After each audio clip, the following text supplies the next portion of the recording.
All right, I'm back with another video. If you caught the last one on building Unreal Engine 5.6 from source on Windows, you already know the drill. This time, we're doing it the Linux way, clean, efficient, and just a bit different. So let's dive in.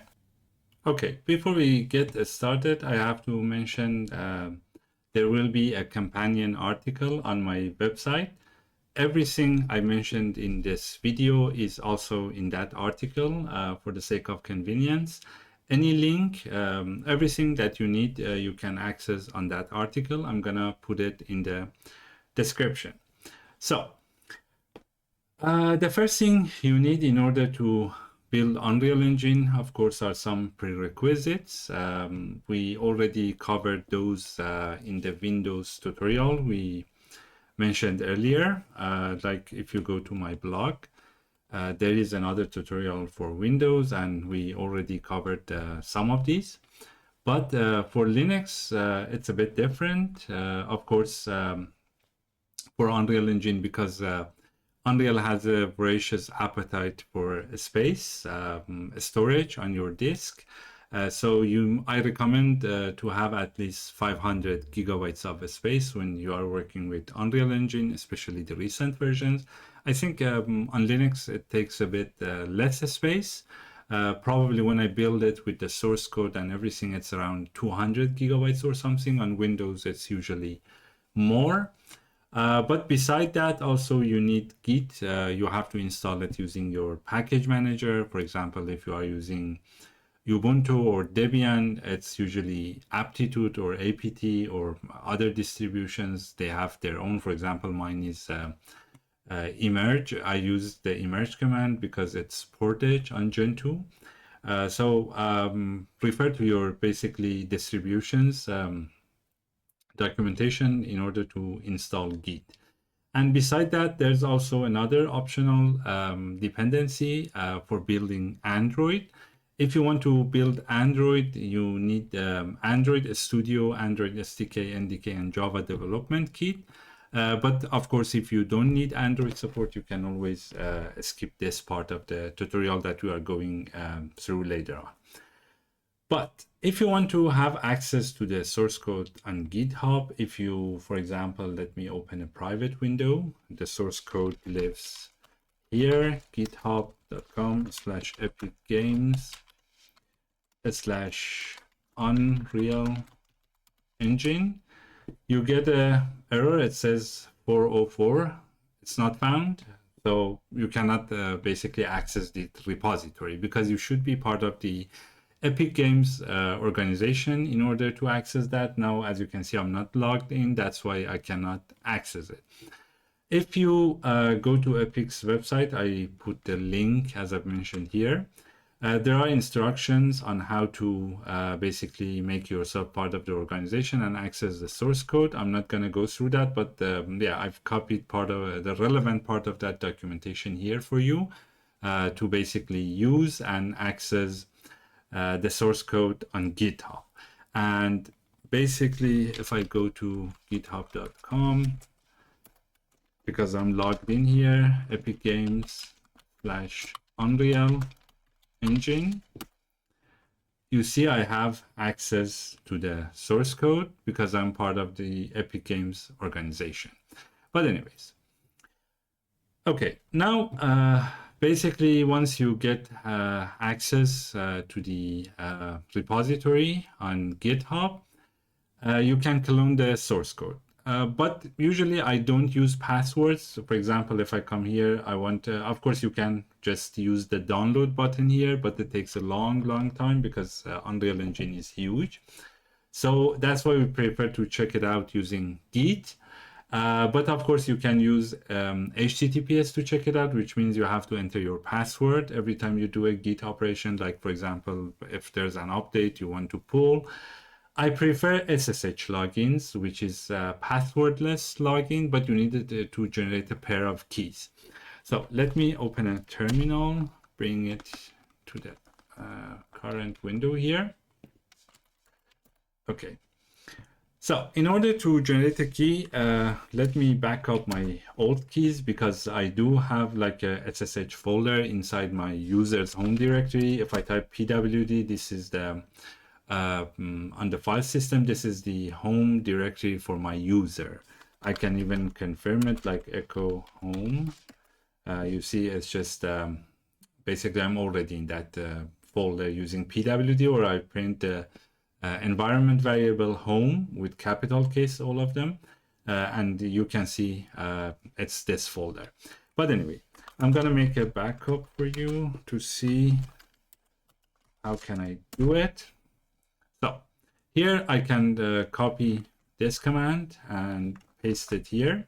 SSH keygen, then I basically provide the algorithm, the cryptographic algorithm to generate the key, which I usually use RSA because it's a strong one with good security, and then basically use a 4K, a key with a 4K basically length because it's more secure. The higher, the better. So basically here also you can provide a comment on the key. I just put it inside quotation mark, Mamadou's Linux machine. And when I press enter, it says, where do you want to generate that key? This is the private key, the ID RSA. I'm gonna press enter, which means I accept that path. If I have another path in mind, I could enter it, but I go with the default. So, and also here it says enter a passphrase. I don't want to enter a passphrase. I will leave it empty.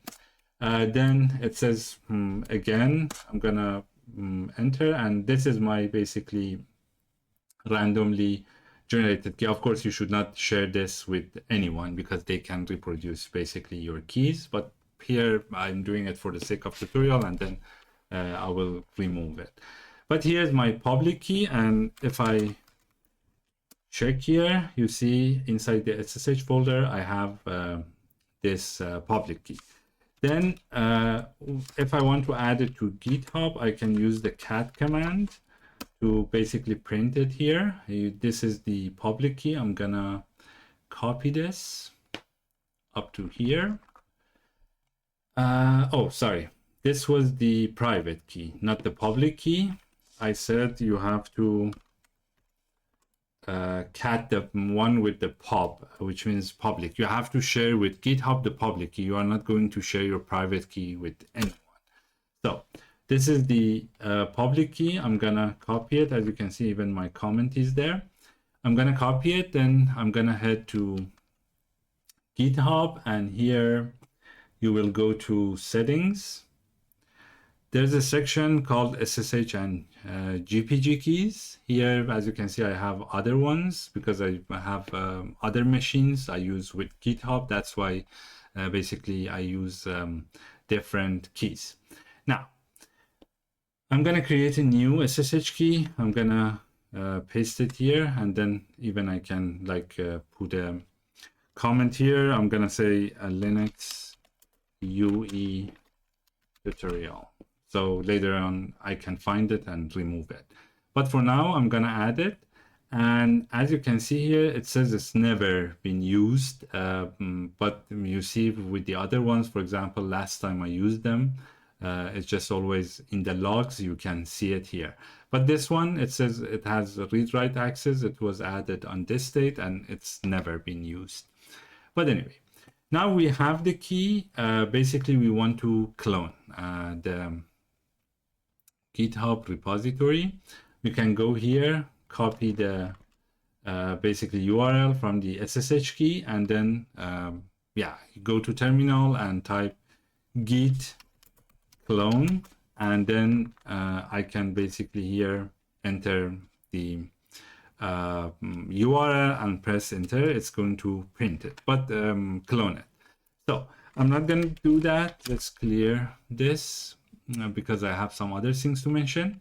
So basically, you want to go to a path. Inside that path, clone the Unreal Engine source code. You could do it inside your home folder. You could do it anywhere else. I usually prefer to do it inside my OPT folder, which here it's just like your program files on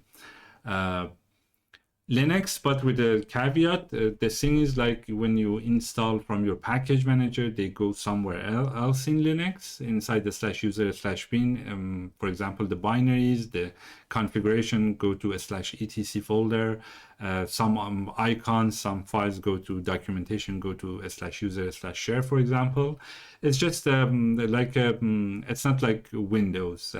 Basically, it's scattered all over the file system. But here, if you install something third party, which is usually not part of your package manager, you either install it inside your home folder, or if you want all users on the PC to use it, you go and install it inside a /opt, which is, as I said, similar to program files on Windows. So I'm gonna basically create, for example, I'm gonna go to the folder /opt. But here, as you can see, I already have Unreal Engine. If I try to say git clone and try to clone Unreal Engine, it's gonna give me an error. It says you already have this folder. And if I try to remove this folder, basically even with the sudo command, which means I'm the administrator, I'm the root user of the system, and it's not able to remove it. The reason is I'm using ZFS file system, which is completely different, like file system from conventional file systems like ext4, which is used by default on most Linux distributions, or NTFS in Windows. So it has something called data set, and as you can see here, when I enter the ZFS list, these two are data sets, so I cannot like remove them using, for example, the remove command. These are really special things, but also they are empty. Like if you, for example, here I want to check the file size, and as you can see, it's just the 1 kilobyte, the whole folder, which is of course it's not much for Unreal Engine, which is probably a few gigabytes, the source code. So in that case, I can do something else instead of, but of course, if you want to basically clone, you can use this command. This is the format, git clone, the URL of the repository, which we just copied from GitHub.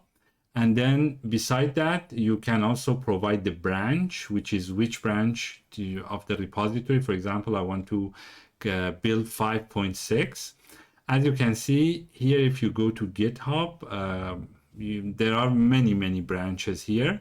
For example, if you want to check out the latest development branch, it's always UE5-main. If you want the latest stable branch, you always have the release branch. But I want to clone directly the 5.6, which, for example, if you come here, not here, sorry.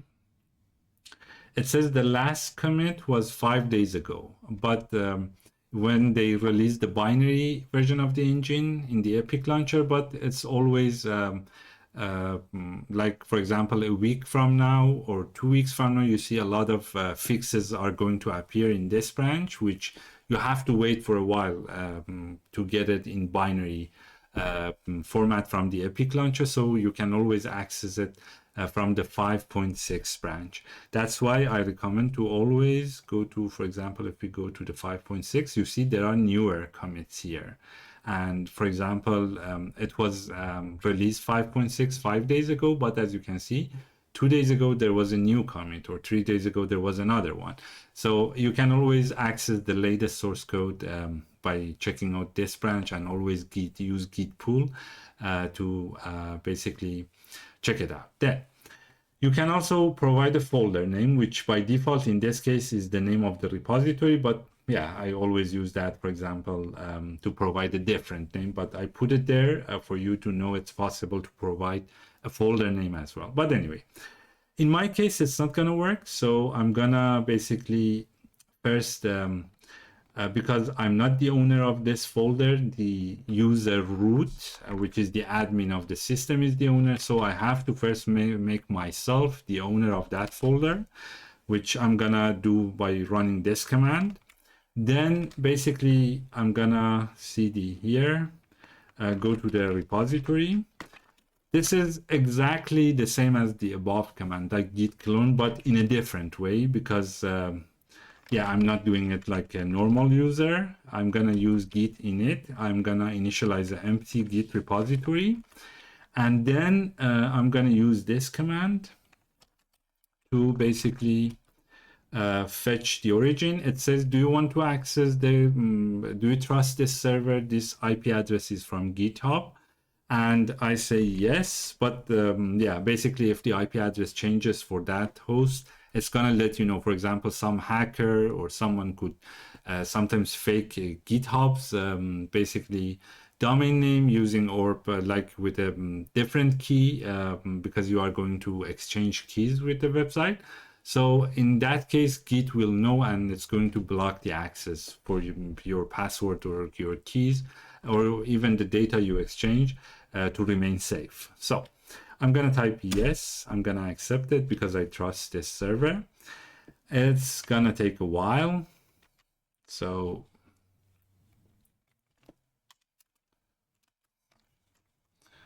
what I can do,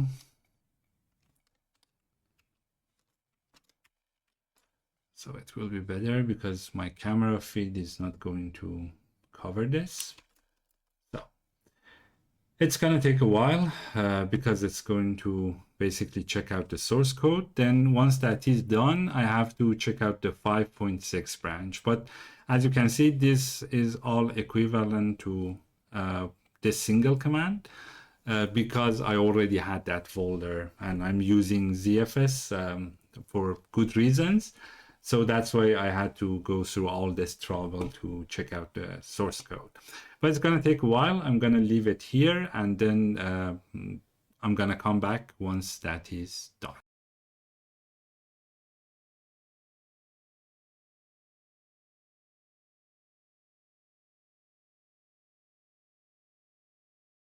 Okay, it took a while for the source code to get cloned from GitHub.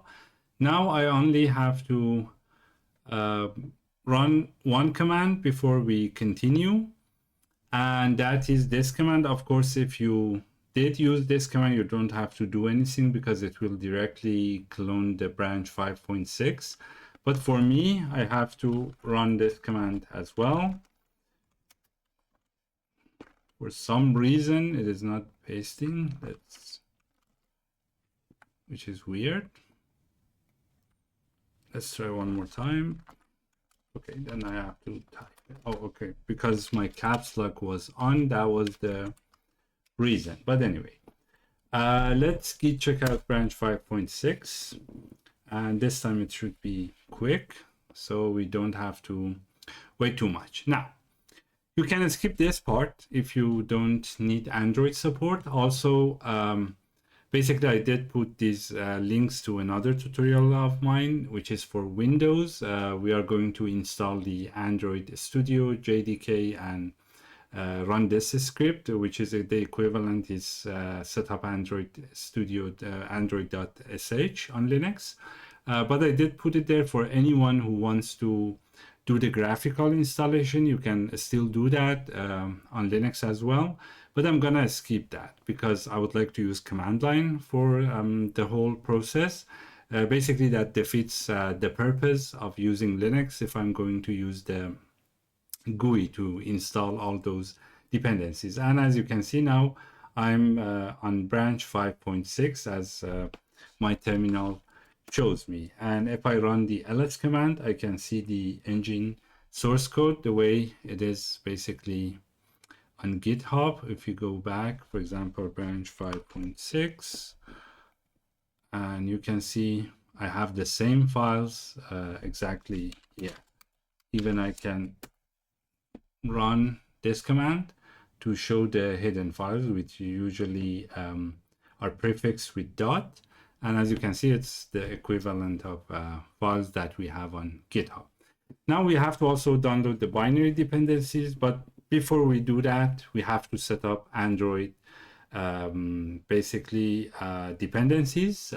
But of course, you can go ahead and skip this part if you don't need Android support. Okay, now for Android, as I said, you can always go through this graphical installation, which I'm going to skip, and instead directly go to the command line installation.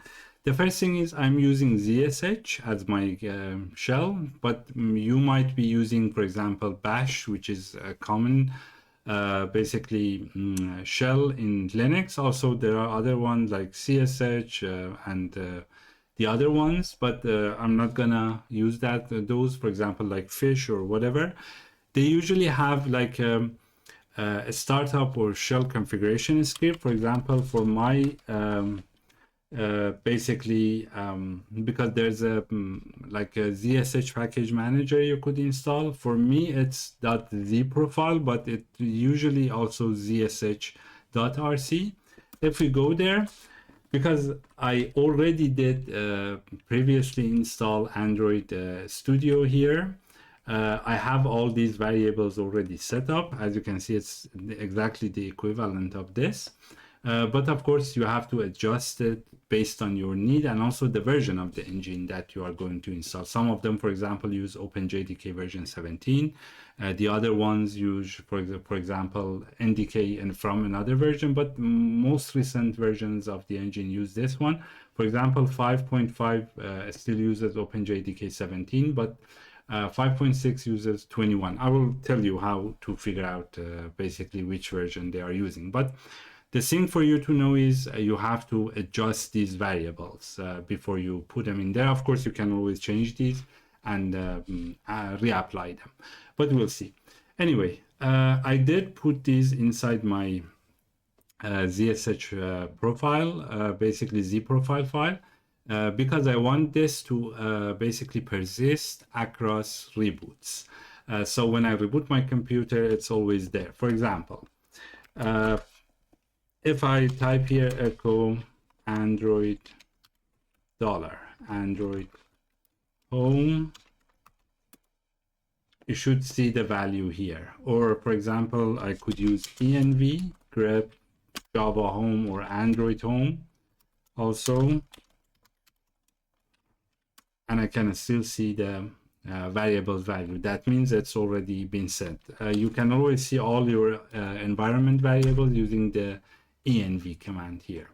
But anyway, so the thing is, I did put those environment variables which are important. Basically, these are the important ones, and also you should make some of them accessible from the path variable for the binaries to be picked up by your operating system. And once you make your modifications, later on, imagine you do modify this file, you can use this command to, for example, reload the file. Like, let's see the Android home. I'm going to change it for you. Let's change it to something else. For example, STK100. Okay, then I'm gonna save. And when I do echo Android home, it's not applied. But when I do source Z profile, and this time if I echo Android home, you see it's just going to change the variable. But this is not the path I'm using. So I'm gonna use this one. I will change it. Then basically save, and I'm gonna use source Z profile, or sometimes even you could basically even like put a dot, a space, then Z profile. It's the same command. It's gonna do the same thing. Either dot, a space, the name of your basically shell configuration file, or source command.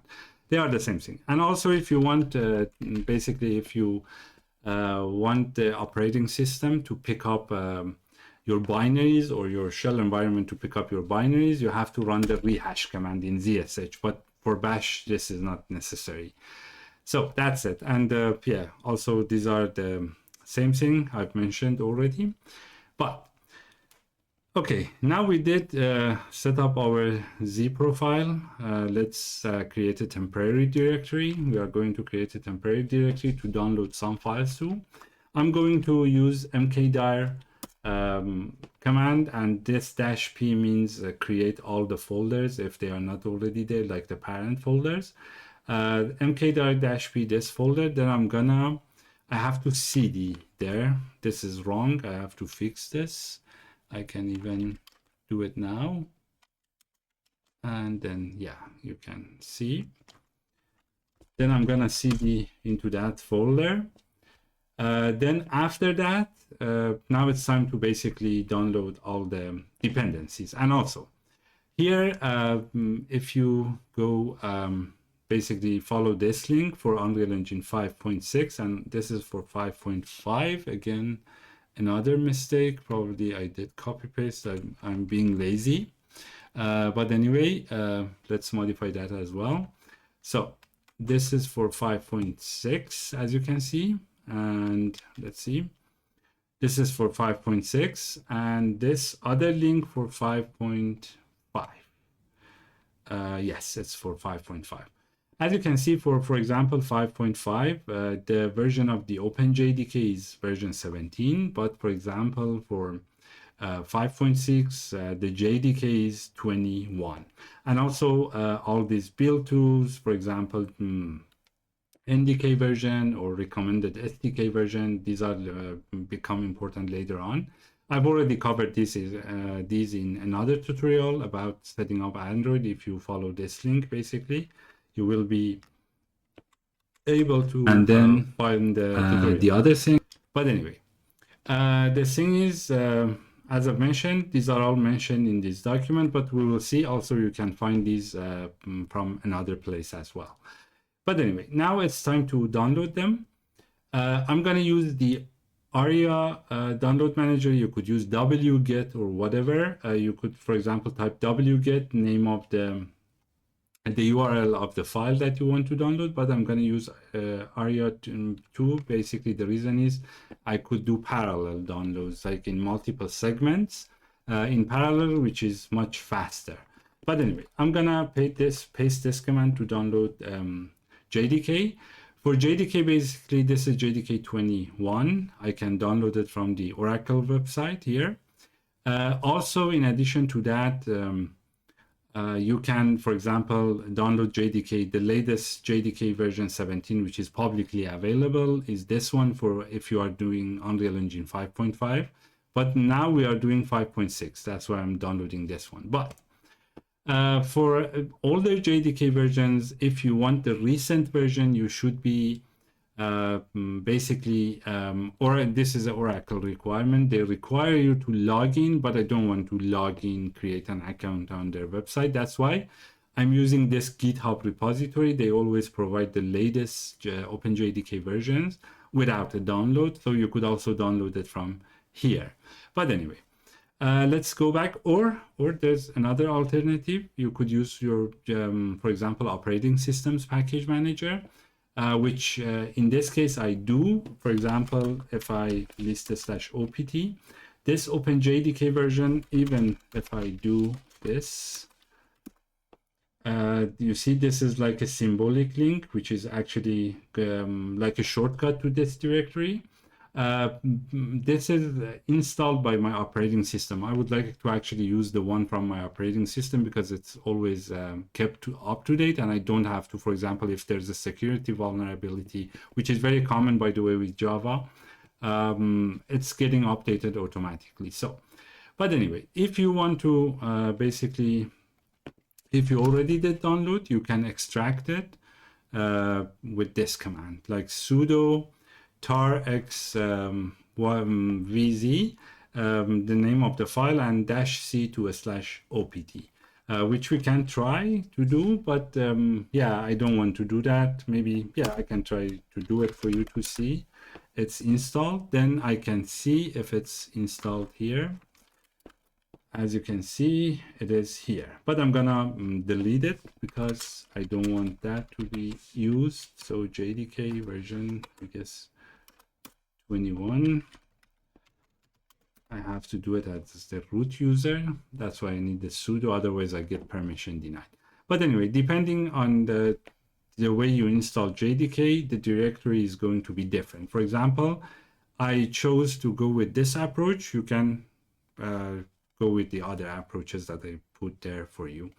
But anyway, this is the JDK folder for me. And if I echo $Java home, because we already did basically set this up. You can see it's pointing to this folder inside the stash opt for me.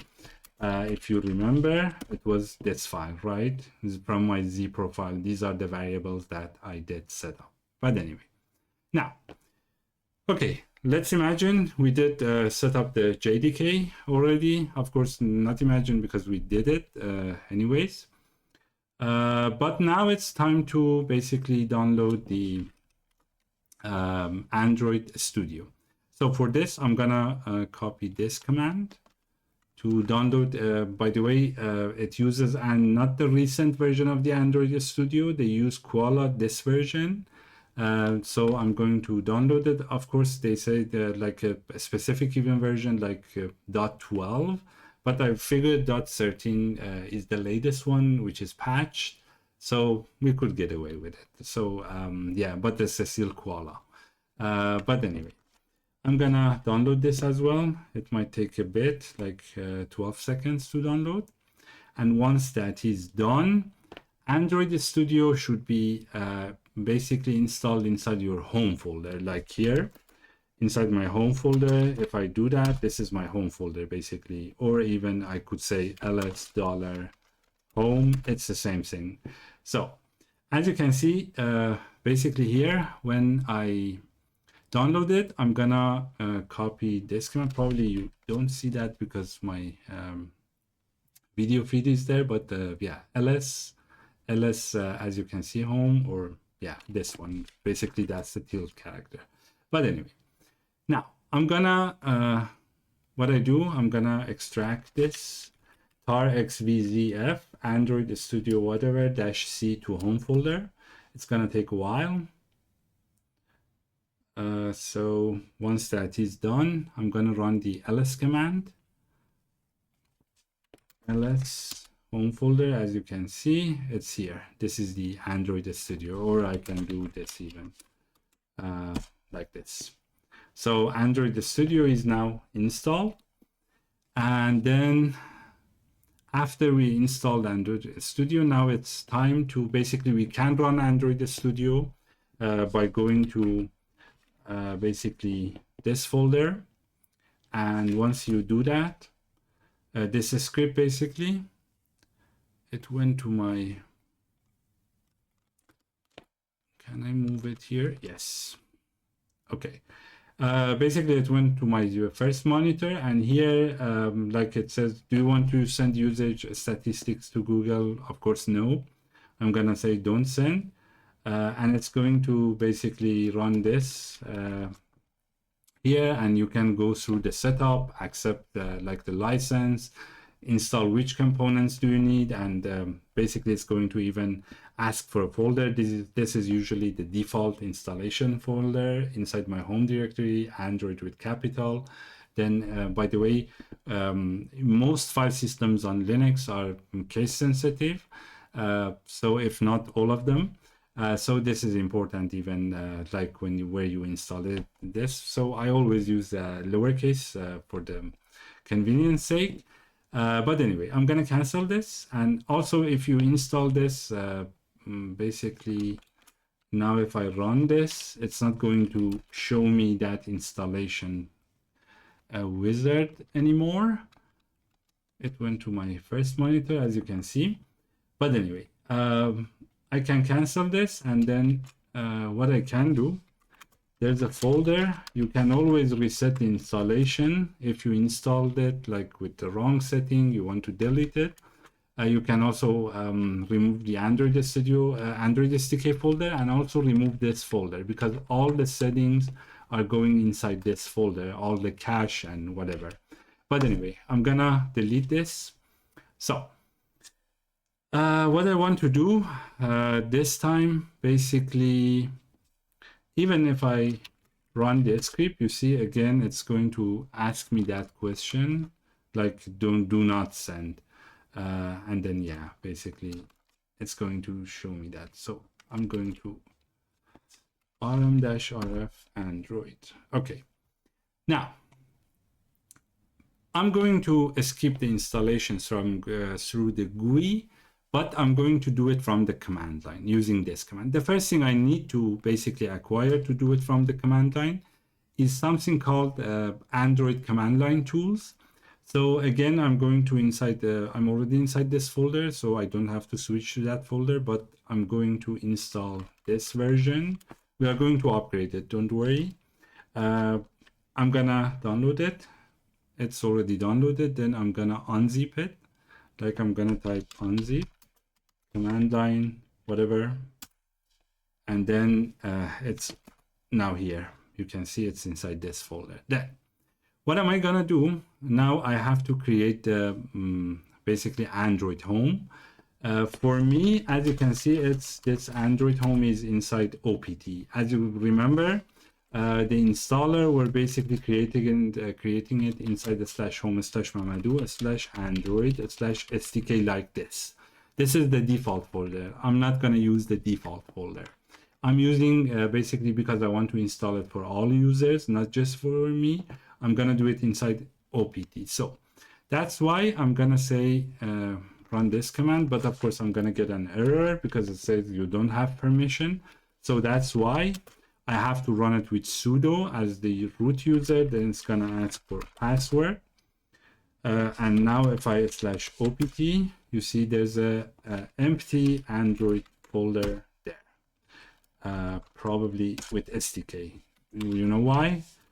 Because this is the Android home. So we did mkdir-p Android home. So it's just created all those folders. But anyway, now I'm going to run this command to make myself the owner, which is, it's my username Mamadou and also the group that I belong to. So I'm going to run this. Now I'm the owner. Now that is done. Okay. Now we have the basics. Now there's basically this command line tool that we extracted. If you remember, we used the unzip command to extract this. And then basically once I have that, I can now run commands. The first thing I have to do is accept the license, because there are like 5-6 licenses that you have to accept once you install these Android SDK components. I can do that like this. When you go through the GUI, it's gonna ask you, you can accept it there, but we can also accept it from the command line. So I'm gonna give it the SDK root. I said this is the SDK root, and I say, hey, I accept the -- licenses, and I'm gonna pass yes to all the questions, because 6 times or 7 times I have to type yes, yes, yes. I don't do that. I just do it with one command. It already did fetch everything, and these are all the licenses that I accepted. Of course, you have to study them, but I doubt most of the time most people don't study this. They just say accept. But if you want to, of course, I encourage you to study it. Now, then what I want you to do is to install the CMD tools, the latest version of the CMD tools itself, inside the /opt/Android SDK. And as you can see, if we list here, we accepted all the licenses here. There are 6 of them, I guess. But anyway, now let's run this command. And once we do that, it's going to create another folder inside this basically SDK folder. And it's going to install the latest version of this CMD tool that we are having inside our temporary directory. But anyway, yeah, it takes some time to download. Done. Now, if I ls, you see I have the CMD tools latest /bin there. I have to type rehash because I use ZSH. Now, if I type SDK manager, it is recognized by my shell, so I can use it to install. And as you can see, I already ran these commands, so that's why my shell suggested to me. But anyway, now that's it. That's basically everything. You can even put all this inside the nice script, and it's going to, you just run that script, it's going to automatically run everything. Instead of going through the GUI, click next, next, accept, choose the components one by one. You see it in the other video. Basically, I did put a link for you here. You see it. If you go there, we have to go through all those. But of course, I'm right now explaining. That's why it takes long. But I always put this inside the script, run. That's it. It's going to install everything for me. But anyway, the things that we need the platform tools. We need the platform Android version 34, as you can see here, version 34 of the build tools that are required.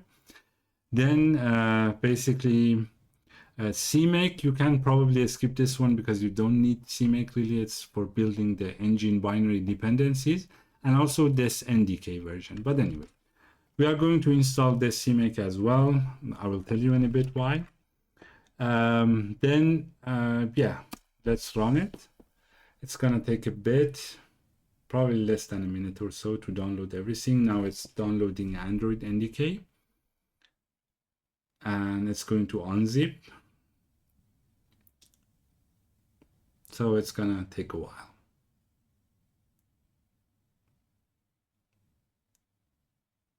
Okay, now it's over. That's it. We have our Android SDK here, as you can see, with everything installed here. Now, what I want you to do is, if you check, you can check the basically even like which part of the SDK takes more space. We can see the space using this command. You see it's around 1.2 gigabyte, everything that we need from the SDK. Of course, this is beside the Android Studio. Also, it's around 1.6 gigabytes. But anyway, now it's installed. We can check whether we have the correct installation by running this script. Basically, if you go to your Android Studio folder here, it's inside the engine, Unreal Engine source code. Even we can go from GitHub here, engine, like extras, Android, and there's this one is for Windows, this one is for Linux, this one is for Mac. But anyway, if you go here, basically you see all the dependencies that we had, even like here, android.sh. As you can see, it's just the same thing like this one. These are the same thing here. But anyway, let's see him here. Okay, now basically I told you you can extract, like beside the documentation here, you could also extract all the dependencies, like which version required from this script always. As you can see, for example, here, they check if you have the platform tools Android 34 and also build tools version 34, CMake version, that's why we installed CMake.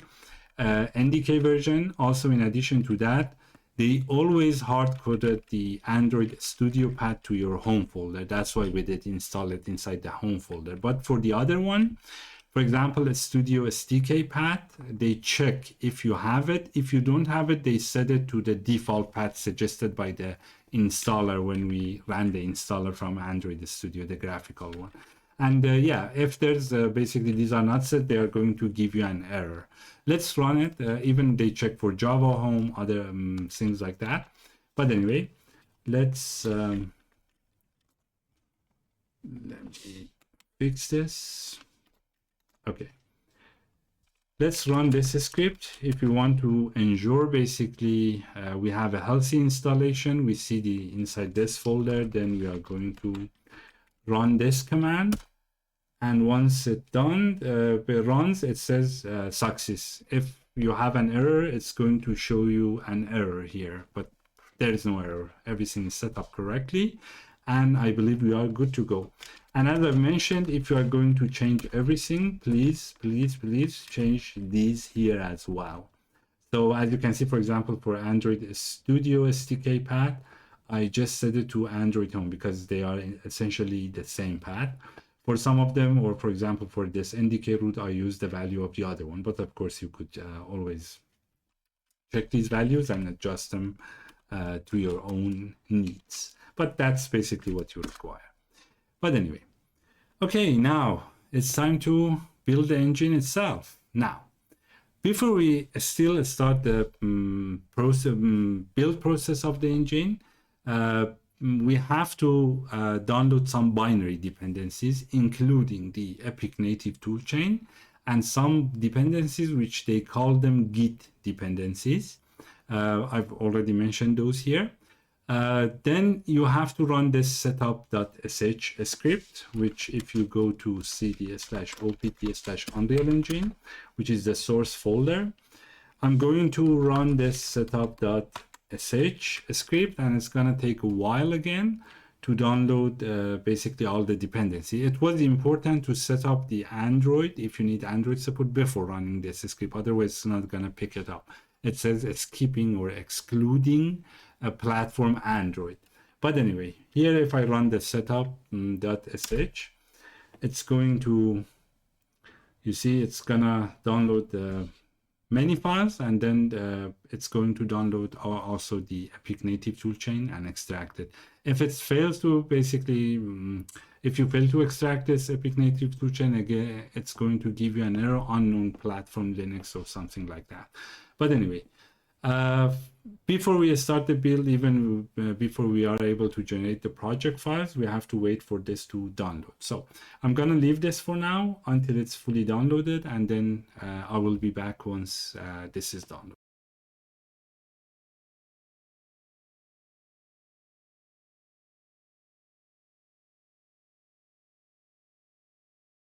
Well, the setup process finished successfully, and we can confirm this by the message we see here. Now everything is done. We have the engine source code, the Epic native toolchain, and also the Git dependencies. So we can go ahead and generate the project files. We can simply type /generate project files.sh.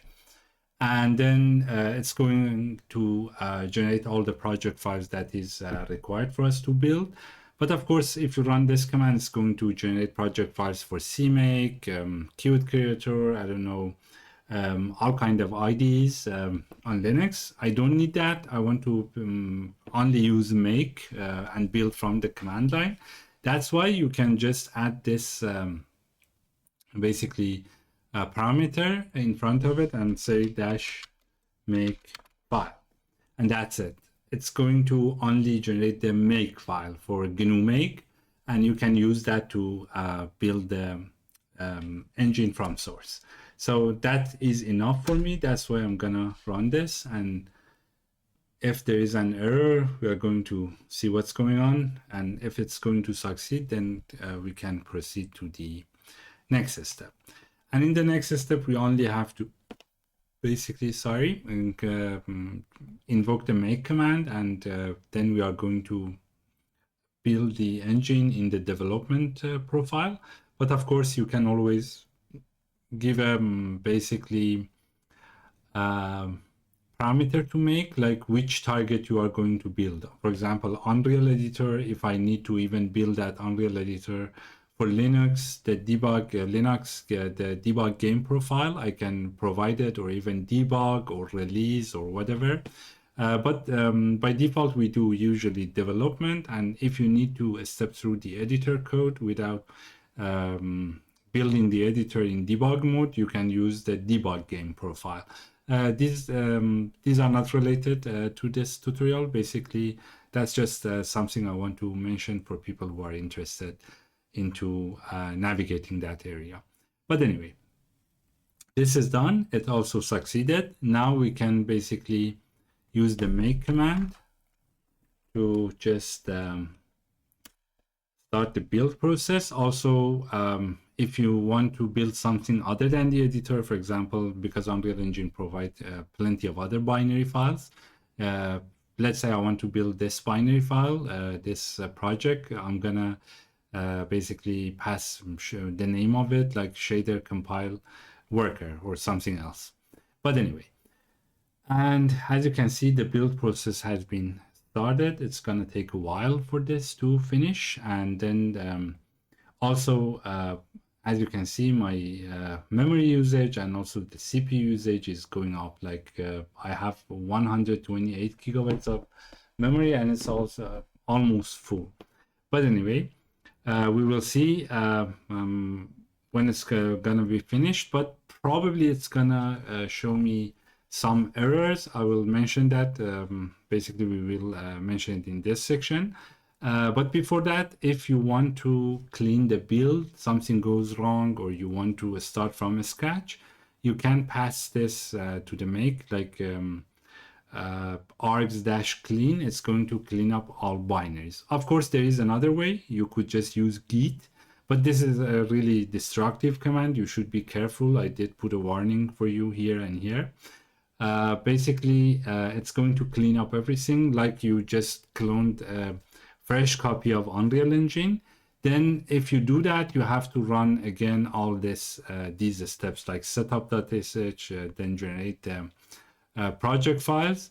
Of course, setup.sh, basically, if you go to the engines folder here and ls.git, it's going to, for example, here, there is a cache here. If you can even check this, and it's around like 27 gigabyte. Also for the SDKs, which is ls git UE4 SDKs. You see, this is the latest native Epic native toolchain that is downloaded inside this folder. You can always also remove this cache later on if you don't need it. But anyway, it's going to read them from the cache. So the second time we run setup.sh, you don't have to download anything basically. But anyway, you have to run that. Anyways, this is gonna go on for a while, but since UE 5.5 for me on Gen 2, the first time I attempt to basically build the engine, I'm getting some errors related to Intel implicit SPMD program compiler, whatever. Errors, Unreal complains like it cannot find some .pc.generated.h files. This is fine. Basically, on Ubuntu or other distribution which are officially, or Rocky Linux supported by Epic, you probably won't see these errors. But unfortunately on Gen 2, since this release, I'm seeing this. And even like disabling, for example, this inside my editor's target or my game's target.cs file, sometimes it does not impact it, sometimes it works. But what I figured actually works is you let the engine build process to finish. Despite the errors, you are not going to break the build process. You let it finish. Once it fails, the second time, as I've mentioned here, the solution is easy. You are not going to interrupt anything until it's finished with some error like this. Then you are going to again invoke make. The second time, of course, it's already built some of the binaries. The second time is going to be much faster and it's going to succeed. Probably there's some timing issue between those build scripts, and that's why it's not working. Also, one other common issue is sometimes, especially this was a thing with previous versions of the engine, but I've noticed in the recent versions it has been solved. When you run the editor for the first time, it's going to basically crash because it cannot compile shaders. Why? Because the shader compiler worker was not being built by the build process. So you have to basically invoke the build process for that binary manually. And then after that, you can always run the editor. These are the things that I wanted to mention. But for now, basically let it finish. And then once it's finished, we're gonna be back. But I can also do this maybe for you to see how much it's just going to use memory and CPU. Of course, it's building in parallel, so it's gonna take a while. But yeah, let's leave it for now, and once it is finished, I'm going to be back.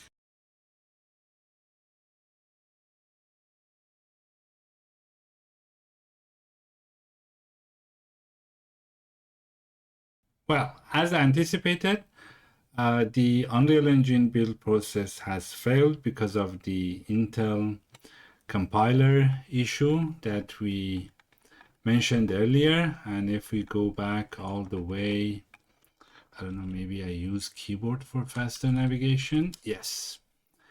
And here, as you can see, it's complaining that it cannot find some ispc.generated.h files. But as I've mentioned, the workaround is to let the build process fail on its own. And then for the second time, you are going to invoke make, and it's gonna build the rest of the engine. But this time, of course, those files exist, and yeah, it's probably gonna work. So I'm gonna let this go until it's finished, and then we'll be back.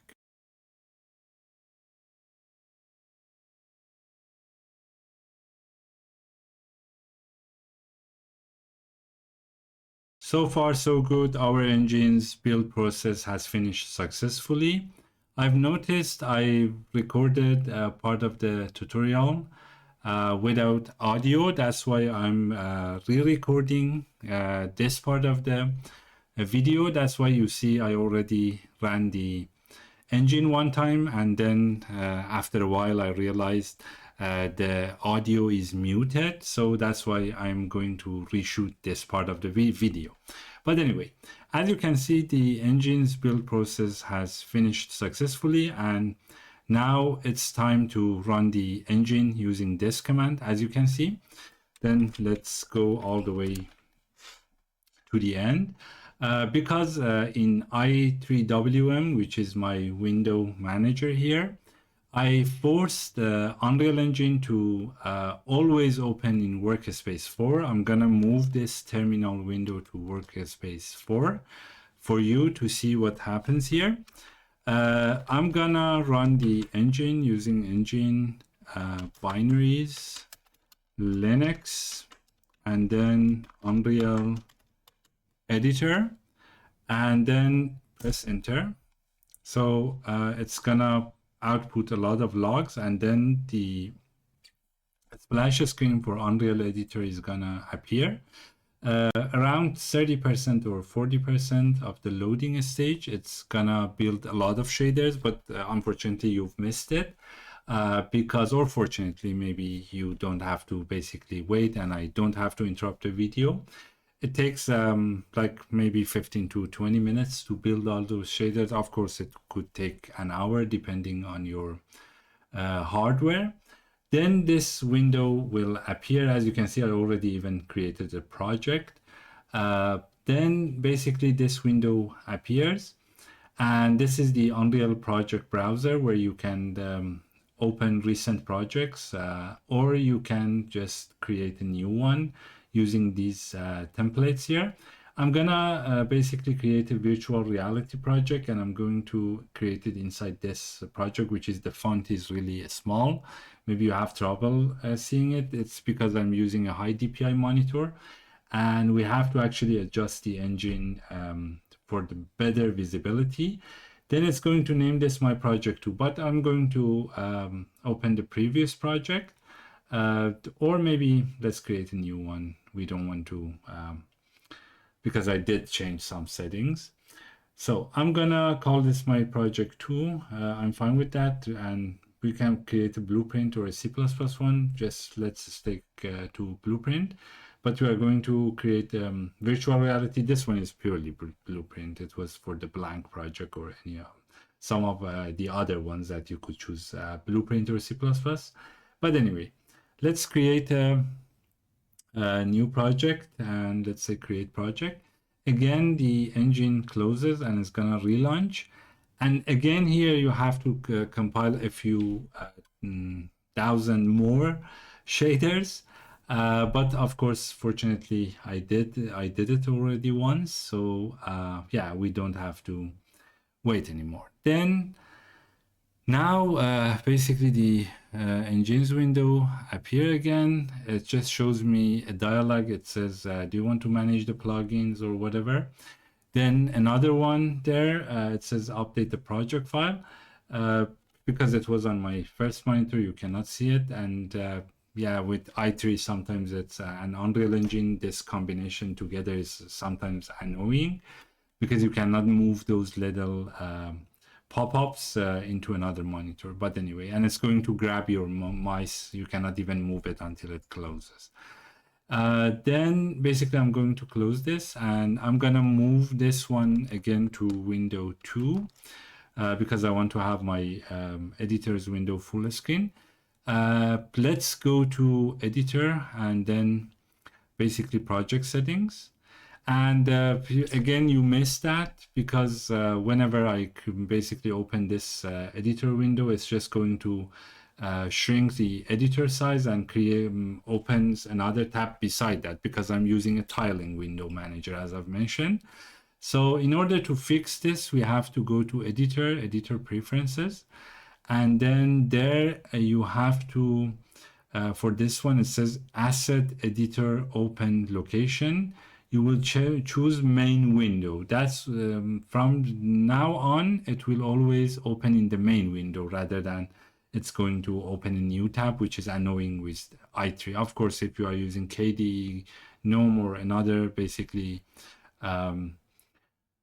desktop environment on Linux, you probably don't have this problem that I have here with i3WM. But anyway, we've set this on main window. Also, I promised we are going to make this a bit larger because, yeah, you cannot basically read text. For this, you have to come to editor preferences inside the appearance section, and this one, it says application scale. You are going to increase this a bit. And of course, you have to check this enable high DPI support as well. So let's make this as big as possible, like maybe 2 even. Yeah, I think 2 is good because I want you to clearly see everything. But anyway, I'm going to close this. Let's go to project settings. And here we go to platforms, Android SDK. If you did basically already set up your Android using what I mentioned earlier, like here, we did have this Z profile and these environment variables, Unreal Engine is going to pick up all the values from here. For example, Java home, Android home, or NDK root. If you come and take a look at this, it's going to properly set these. If it's not, you have to set these manually. And also probably when you are going to package the project here for Android, it's going to complain. It says, hey, your Android SDK or NDK setup is broken. Or yeah, do you want to download this or whatever? Then in that case, it is possible because I had these already. But for example, when you say source Z profile, and if you basically run an application inside this window, this tab, it's going to pick up basically those environment variables. But for example, if you are doing it from another tab and you did not run this source Z profile, then Unreal Engine is not aware of those environment variables and thinks it's not installed. In that case, either you can close Unreal Engine, run this source Z profile, then from the same tab or window, rerun Unreal Engine. Or the easiest solution is even to basically once you have set these, to reboot your computer and then rerun Unreal Engine. That way you make sure Unreal Engine is going to pick up everything. But anyway, as you can see here, I'm going to leave these SDK level and NDK level as default for now. I don't care about these. But there are some other things that we should do here. We should click configure, then go down here, press this configure as well. Then here for, I believe, minimum SDK, I should enter 26, and here for target 34. How do I know this?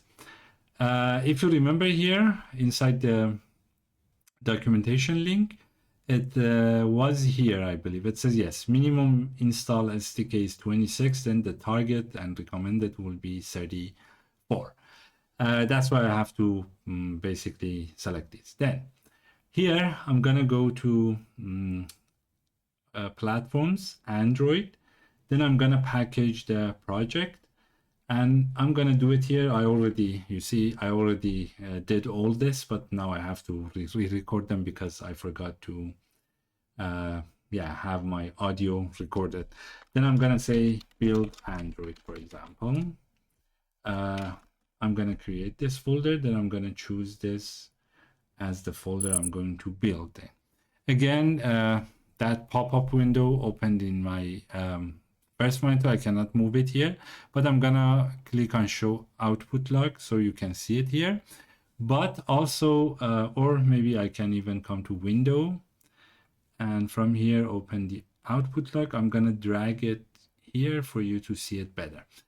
Yeah, it is possible even here to basically receive those Intel ISPC build errors. It is possible. Possibly we are gonna receive those errors as well. If that is the case, then we have to basically do the build twice for it to succeed. But I'm gonna basically wait and see what's gonna happen, and I will be back for the rest of the video.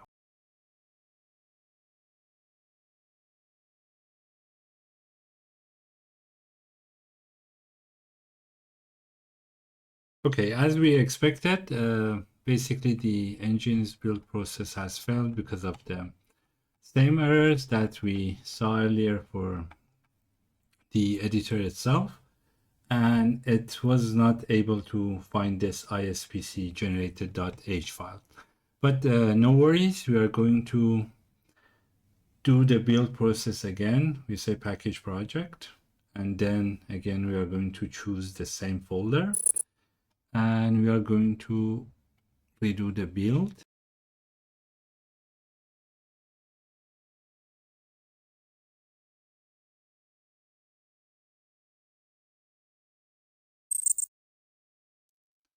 Okay, finally, the build process for Android succeeded as well. Now, actually, if we open a file manager and go to, I believe it was Documents, Build Android, and the Android ATSC folder, here is our APK. And as you can see, it has been produced successfully. And now we can actually deploy it to our, for example, MetaQuest or any Android device that we want to target. We did target and we built for using this script. And yeah, I believe that's pretty much done. And this is how you build Unreal Engine for Android, for Linux with Android support. And I hope you've enjoyed this tutorial. See you on the next one.